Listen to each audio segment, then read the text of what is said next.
Hey there! Today's story is about how a girl moved out to live on her own and suddenly became her mom's enemy number one.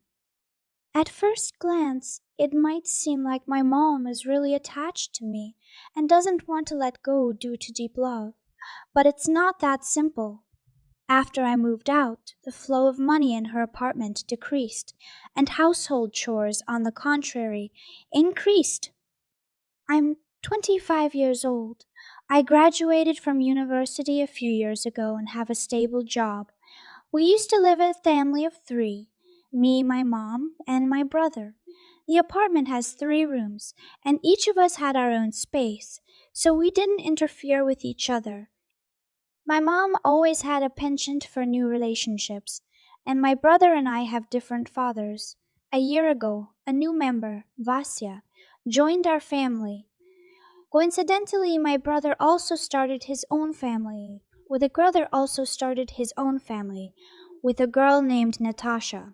They planned to save for a mortgage for a couple of years and then move out.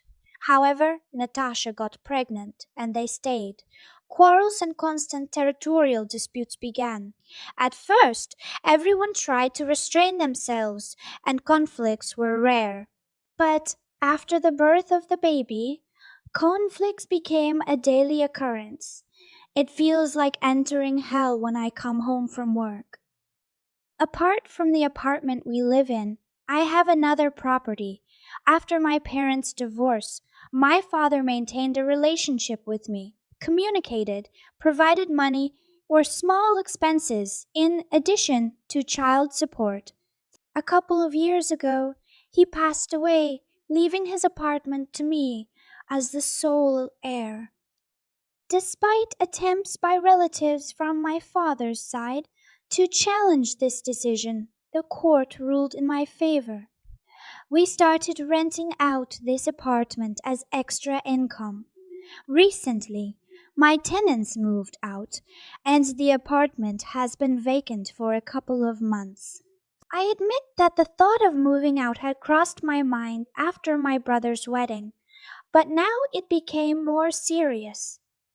Firstly, my brother's wife, Natasha, is not very good at managing the household.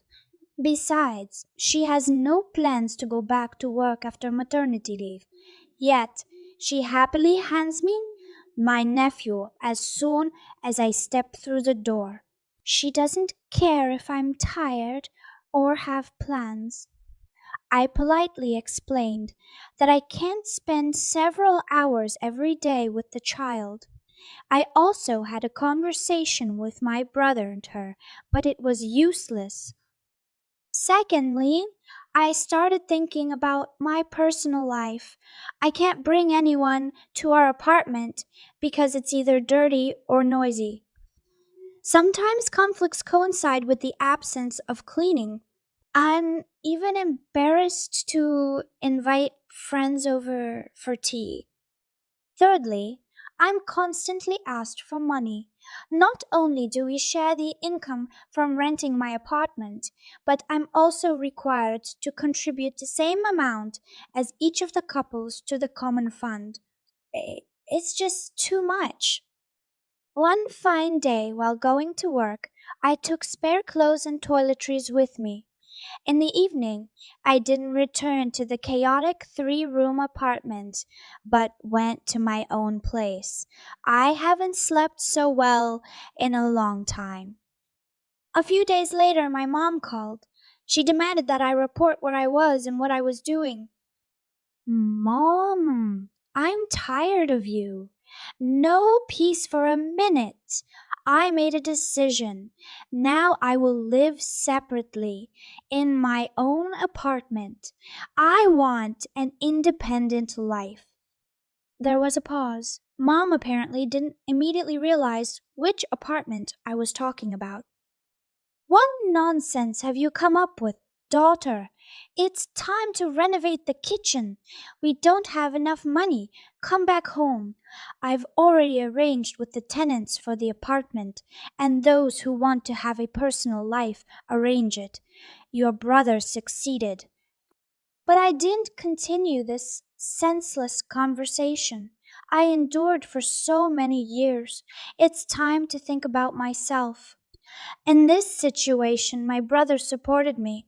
He brought the rest of my things so that my mom and I wouldn't cross paths. Now my brother and I have an agreement. I will write a refusal of my share in my mom's apartment. Maybe they'll sell it altogether and go their separate ways.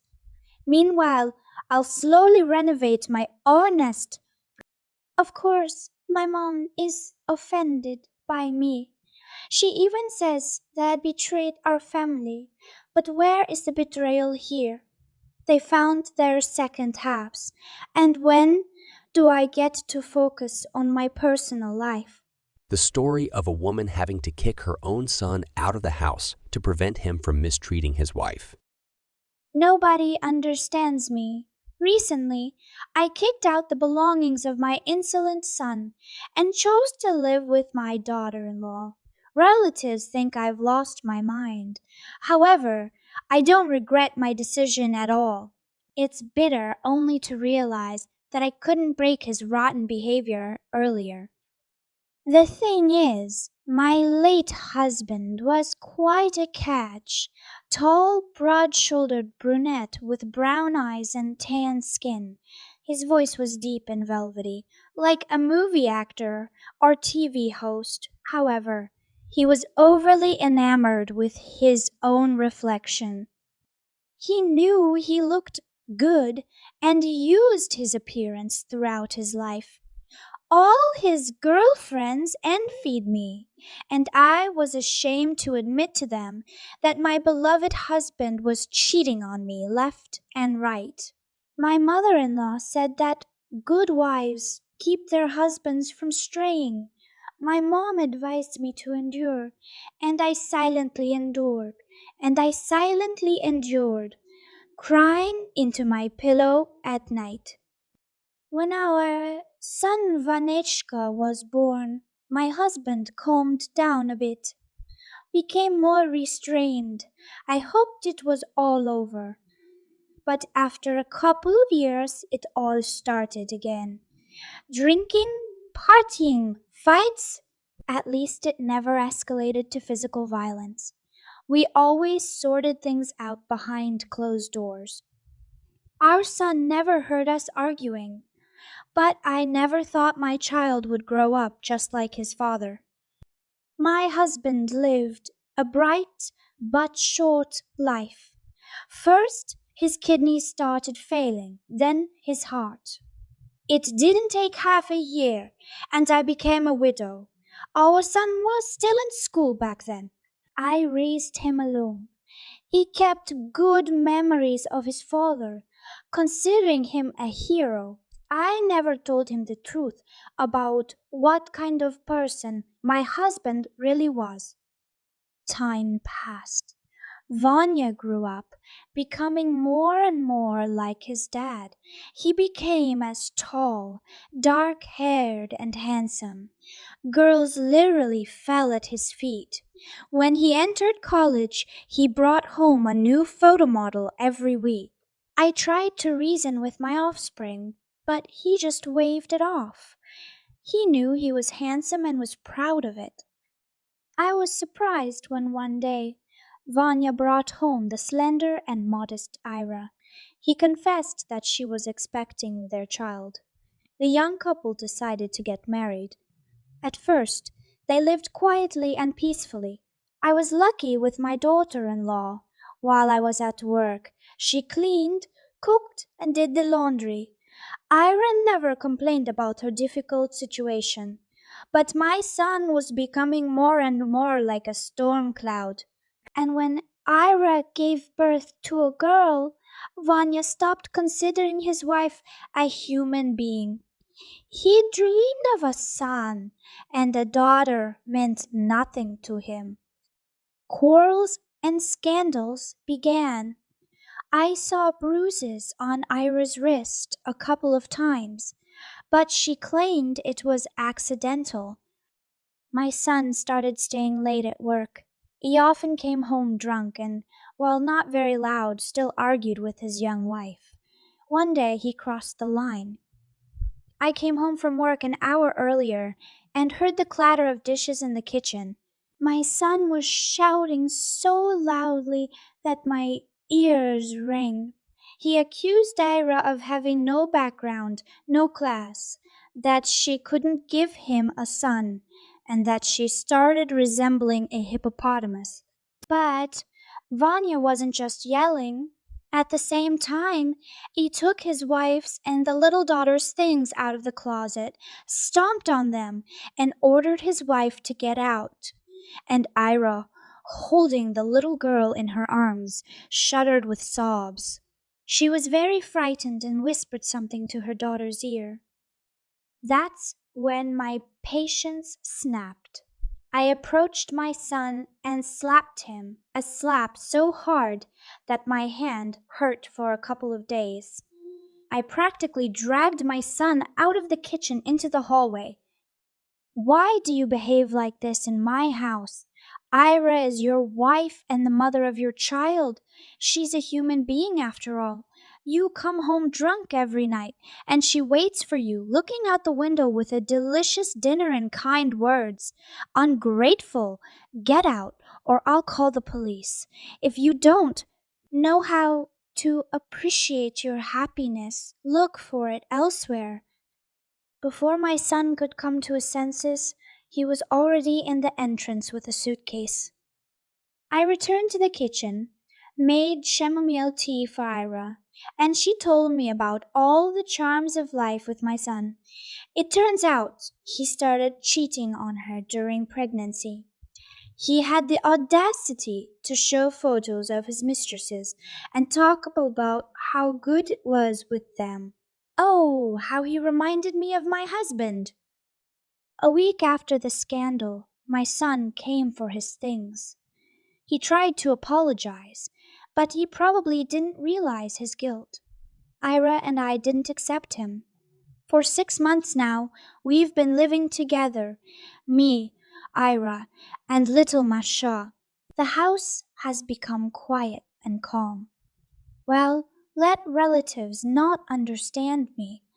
I'm sure everything is as it should be. Yes, I lost my son, but I gained a daughter. The story is about a mother urging a girl to have an abortion to financially assist her grandchildren. I really love my mom. She has always been a caring parent, and I was sure she would be the best grandmother. But apparently, she will only be that for my sister's children. A couple of weeks ago, my mom and I had a disagreement. According to her, I should help her with my nieces and delay having my own children. Well, that wasn't the reaction I expected after the first and long awaited ultrasound. I understand that our family situation is not easy, but in many ways it's my mom's doing. I have a younger sister. She got pregnant in school. The father was a classmate who, naturally, didn't want any responsibility. The parents quickly arranged him with their relatives abroad. My sister also wasn't too keen on becoming a mother. Everything was heading towards an abortion. However, our mom insisted that my sister should give birth.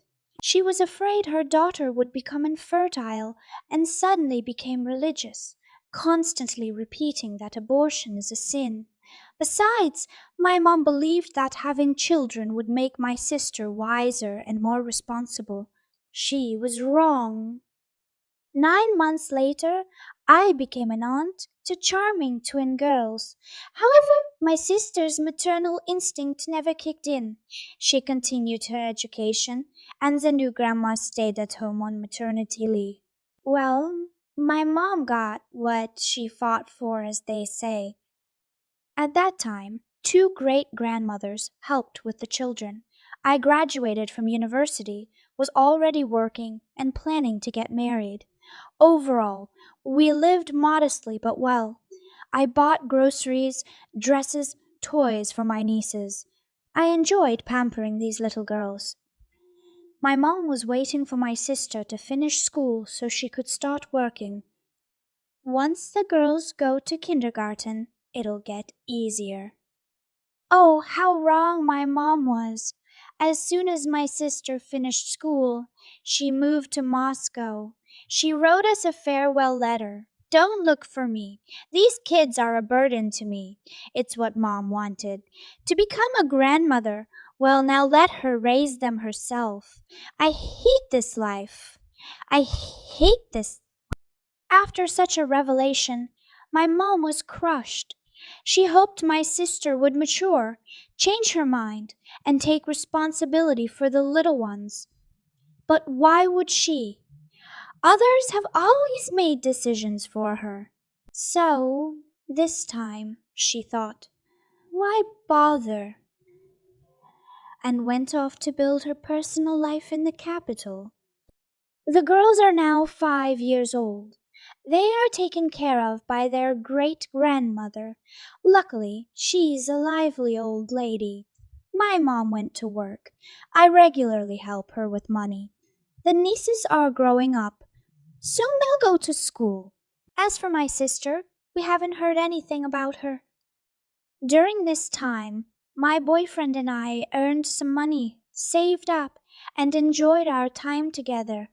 Finally, we had a small but lovely wedding. His parents gave us a fantastic wedding gift, our own apartment. Of course, it needed some repairs, but having our own place is a great foundation for a young family. Over the years, we fixed up the apartment. My husband and I started talking more and more about having children. But for some reason, our attempts to conceive didn't lead to a positive result. Doctors just shrugged. Everything is fine with both of you. Keep trying. And then, one morning, I felt the approaching nausea. Not trusting my instincts, I took a test, and 3 months later, the first ultrasound. Only after that did I decide to share the good news with my mom. I bought a box of chocolates, a bouquet of flowers, toys for my nieces, and went to her with the first ultrasound photo. However, my mom's reaction turned out to be unexpected. What's the celebration about? Mom, congratulate me. I'm going to have another grandchild soon. But she stopped smiling. I hope it's still early. You can still have an abortion. Mom? What are you talking about? Borgia and I planned this pregnancy for a whole year, and nothing happened. What abortion? And what kind of child can it be?